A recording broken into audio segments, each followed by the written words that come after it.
అదే RTV app వార్తల్ని క్షణాల్లో చదివే అవకాశం ఉంటుంది. ఒక న్యూస్ పేపర్, ఒక టెలివిజన్ ఛానల్ మీ చేతుల్లో ఎప్పుడూ ఉంటాయి. Sanskriti charitable trust R Srinivasan, Anuradha Srinivasan, Bhaskar Reddy గారిచే నిర్వహించబడుతుంది. గత 16 సంవత్సరాలుగా ఈ చౌడవాడ గ్రామంలో దాదాపు ప్రతి సంవత్సరం 600 నుంచి 700 పైచీలుగా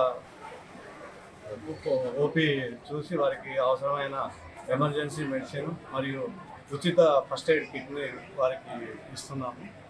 అంతేకాకుండా ఈ హాస్పిటల్కి అవసరమైన సర్జికల్ బెడ్స్, ట్యూబెక్టమీ కిట్స్ మరియు కుర్చీలు ప్రతి సంవత్సరం వారు అడిగిన విధంగా మేము సమకూర్చి ఈ హాస్పిటల్కి సంస్కృతి చారిటబుల్ ట్రస్ట్ ద్వారా సహాయం చేస్తున్నాము. ఇక్కడ కూడా మాకు మంచి సహకారం ఉంది.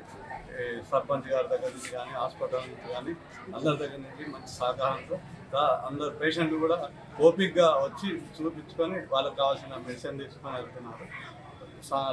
సంతానం గారి ఆధ్వర్యంలో కూడా ఇది చేస్తున్నాము. ఎన్ని సంవత్సరాలు? గత 16 సంవత్సరాలుగా ఈ చేస్తున్నాము.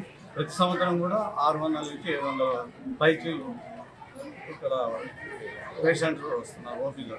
ఈ హాస్పిటల్కి కూడా చాలా రకాలుగా, చాలా విధాలుగా మన సంతానం గారి పేరుతో వాళ్ళ అల్లుడు గారు అనేటువంటి ఆర్ శ్రీనివాసన్, అనురాధ శ్రీనివాసన్ ఇద్దరు దంపతులతో ఇది స్టిల్ ఇంకా నడుస్తుంది. ఇంకా నడవాలని, ఇంకా మహోన్నత పదికి వెళ్ళాలని ఆశిస్తూ ఇక్కడ ఉన్న ఈ హాస్పిటల్ యాజమాన్యానికి, ఈ ఊర్లందరికీ కూడా థ్యాంక్స్ చెప్తున్నారు. పేద ప్రజలందరూ కూడా ఏంటంటే జనరల్గా మెడికల్ క్యాంపులు మేము పెడతా ఉంటాం, ఏదో హాస్పిటల్లో వచ్చి పెడతా ఉంటారు. వాళ్ళు స్వార్థంతో పెడతారు.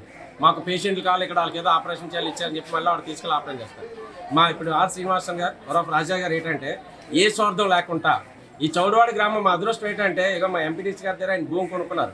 ఇక్కడ భూమి కొన్నందుకే ఆయన ఇలాంటి కార్యక్రమాలు చేస్తున్నారంటే నిజంగా మా గ్రామంలో ఆయన పుట్టిండుంటే పెరుగుంటే ఇంకా మా గ్రామానికి ఎంతో ఉపయోగపడి అని చెప్పేసి నేను అనుకుంటున్నాను.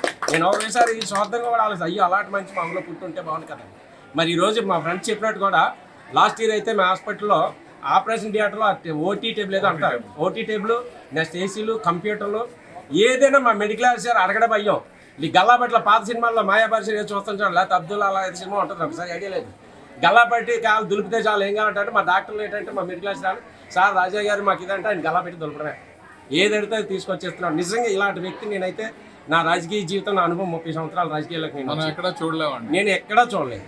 నేను చాలా మంది ఎంతకంటే పెద్దవాళ్ళతో తిరిగాను, ఎంతకంటే పొలిటీషియన్తో తిరిగాను, చాలా మంది తిరిగాను. ఈవెన్ చీఫ్ మినిస్టర్లు కూడా ఇలా చేయాలన్నమాట కార్యక్రమాలు నిజంగా చేస్తున్నారు. నిజంగా సార్ రాజా గారు, ఆ భగవంతుడు మీ కష్టాశించి మీ కుటుంబం ఎప్పుడు ఎల్లవేళ సుఖ సంతాలతో, ఆష్టాశాలతో, ఆరోగ్యాలతో ఉండాలని చెప్పి మా చౌడవాడ చుట్టుపక్కల గ్రామ ప్రజలు అందరూ చెప్పి మీ కృతజ్ఞతలు తెలియజేసుకుంటాం. మరిన్ని వీడియోస్ కోసం ఛానల్ ని సబ్స్క్రైబ్ చేయండి, లేటెస్ట్ అప్డేట్స్ కోసం వాట్సాప్ ఛానల్ ని ఫాలో చేయండి, అండ్ లింక్ డిస్క్రిప్షన్ లో ఉంది.